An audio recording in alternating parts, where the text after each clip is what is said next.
जय जगन्नाथ सांग माने मु सस्मिता आपण मानकु स्वागत करुछि मोर आ गोटे नुआ मिनी ब्लॉग को।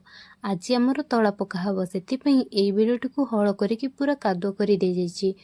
आउ एठी मो हस्बैंड आ मो देढ़ ससुर प्लॉट बनौछंती काहेकि ना आमर अलगा अलगा धान चाष हुए आउ एमिति प्लॉट बनै कि कले टिके भलो धानरु जल्दी गछ हबो।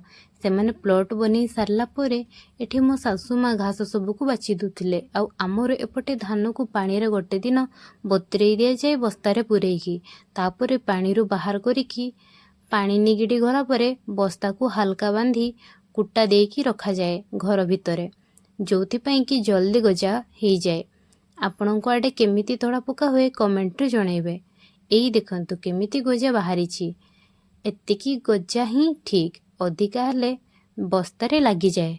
आमे अलगा अलगा धान चाष करू सबु वर्ष किछि धान किणिकी तड़ा पका हुए आउ किछि घरू। एठी काका भी आसिकी टिके धान देखुथिले ठीक गजा बाहरी कि नाई बोली। आउ एई एग्जाम रे मो हस्बैंड पास हो गले। धान तड़ा तो पका हबो हेले बिल चारिपटे जालरे न छेकिले आम कुकुड़ा माने सबु धान खाई जिवे सेथिपई एठी से माने जाल बिछौथिले। जाल बिछा सरिला परे एबे आरंभ होला धान बुणा। एठी से माने धान बुणी देले आउ मो मां को भी टिके जूम करि दउथिले। आपण माने भाबुथिबे जे एते सारा प्लॉट काहेकि बनेइले काहेकि ना हल्का हल्का धान पकेइबा पई सेमिति पकेइले गछ सब मोटा मोटा हुए।